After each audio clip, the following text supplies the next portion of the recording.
इस बीच हम दोनों की आंख लग गई। हम दोनों निर्वस्त्र होकर एक दूसरे के साथ लिपटकर सो रहे थे।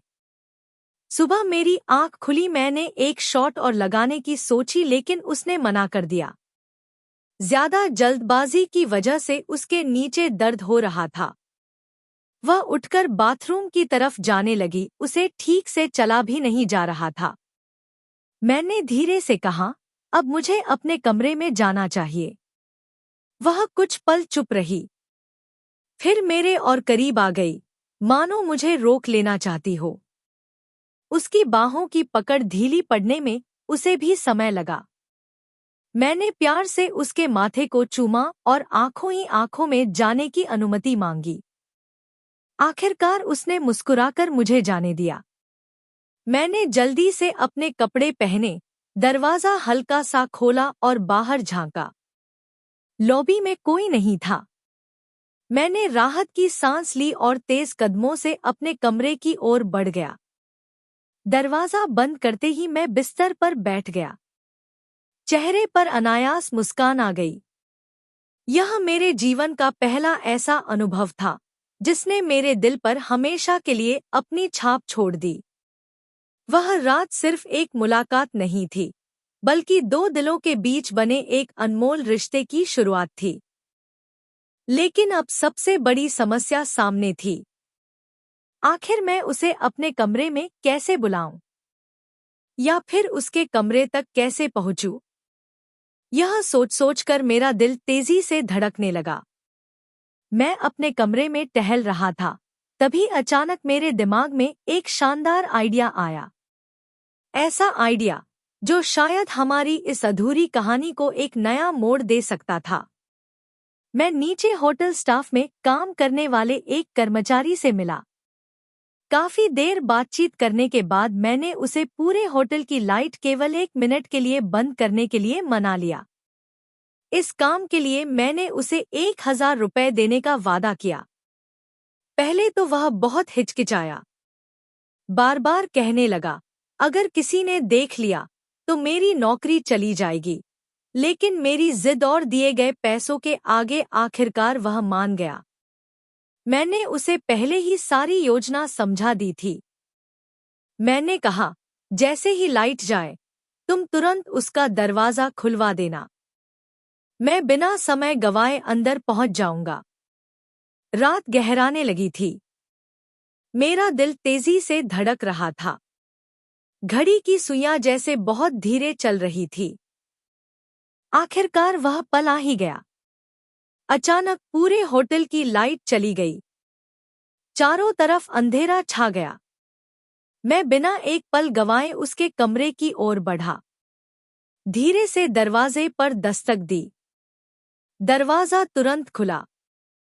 उसने मुझे अंदर खींच लिया और फौरन दरवाजा बंद कर दिया। मैंने राहत की सांस ली। तभी कुछ ही क्षणों बाद लाइट वापस आ गई। अब कमरे में सिर्फ हम दोनों थे। हमारी धड़कनें थी और वह अनकही बेचैनी थी जो हमें एक दूसरे के और करीब ला रही थी। मैंने उसके होठों को चूमना शुरू कर दिया। धीरे धीरे उसकी नाइटी से उसे आजाद किया। नाइटी के अंदर वही लाल रंग की ब्रा मुझे बुला रही थी कि आओ मुझे भी खोल दो। मैंने झट से उसे भी खोल दिया। बस अब क्या था, प्रोग्राम शुरू होने वाला था। मैंने उसके ऊर्जों हाथ फेरना शुरू कर दिया। अगला हाथ उसकी नाभि तक ले गया। अब मेरे अंदर इतनी शक्ति भी नहीं बची थी कि मैं इंतजार करूं। मैंने पेटीन को एक तरफ किया और अपना लिंग उसकी सुरंग में डाल दिया। जैसे ही लिंग अंदर गया उसके मुंह से आह की आवाज निकली। उसका शायद यह पहला अनुभव था। उसकी आह सुनकर मेरा मन जोश से भर गया। मैं अपना लिंग उसकी सुरंग में जल्दी जल्दी जाकर पीछे करने लगा। थोड़ी देर में उसने मुझे नीचे पटक दिया। वह मेरे ऊपर आ गई। बस फिर क्या था, वह पूर्ण मूड में थी। मैं अपने दोनों हाथों से उसके ऊर्जों को मसलने में व्यस्त था।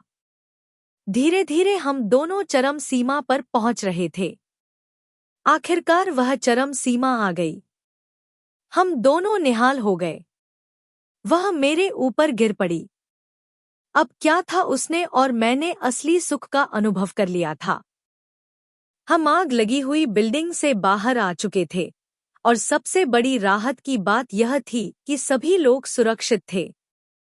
कुछ ही देर में हमारी कंपनी के बॉस और मैनेजमेंट की टीम भी वहां पहुंच गई।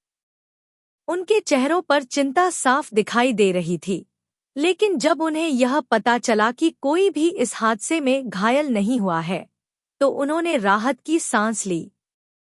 मैनेजमेंट ने तुरंत फैसला लिया कि हमें अस्थायी रूप से किसी दूसरी होटल में शिफ्ट किया जाएगा।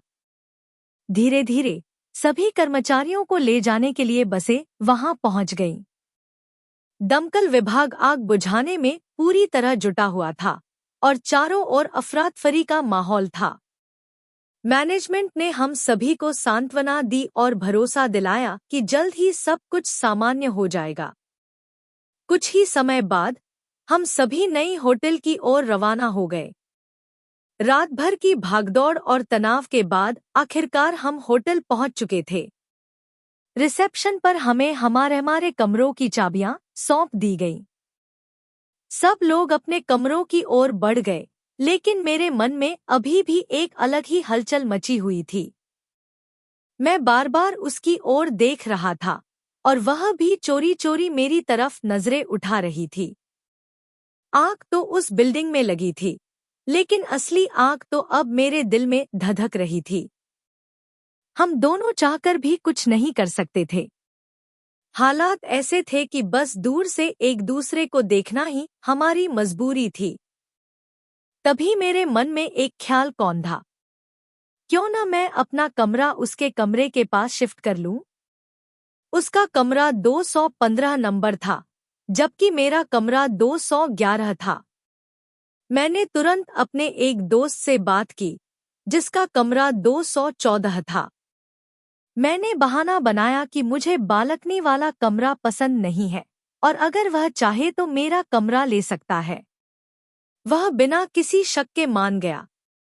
इस तरह अब मेरा कमरा 214 हो चुका था और उसका कमरा ठीक बगल में 215। इस छोटी सी जीत ने मेरे चेहरे पर मुस्कान ला दी। लेकिन इस पूरी अफरातफरी में सुबह हो चुकी थी। रात भर जागने और तनाव झेलने के कारण बॉस ने हम सभी को उस दिन छुट्टी दे दी। उनका कहना था कि सभी लोग आराम करें और अपने मानसिक तनाव को कम करें। बाकी सबके लिए यह आराम का दिन था, लेकिन मेरे लिए बेचैनी का दिन होने की वजह से मैं कोई भी जल्दबाजी नहीं कर सकता था। अगर किसी को जरा भी शक हो जाता तो हम दोनों के लिए मुश्किलें खड़ी हो सकती थी। मन मारकर मैं अपने कमरे में गया और बिस्तर पर लेट गया। आंखें बंद थी, लेकिन नींद कोसों दूर थी। उसके चेहरे की छवि बार बार मेरे सामने आ रही थी। आखिरकार थकान ने मुझे अपनी गिरफ्त में ले लिया। दोपहर के समय होटल मैनेजमेंट ने सभी को लंच के लिए आमंत्रित किया। हम सब नीचे डाइनिंग हॉल में पहुंचे। खाना खाते हुए सामान्य बातचीत होती रही, लेकिन मेरी नजरें बार बार उसे ही तलाश रही थी। कभी वह मुस्कुरा देती तो कभी नजरें झुका लेती। दिन जैसे तैसे बीत गया और फिर वह घड़ी आ गई जिसका मुझे बेसब्री से इंतजार था। रात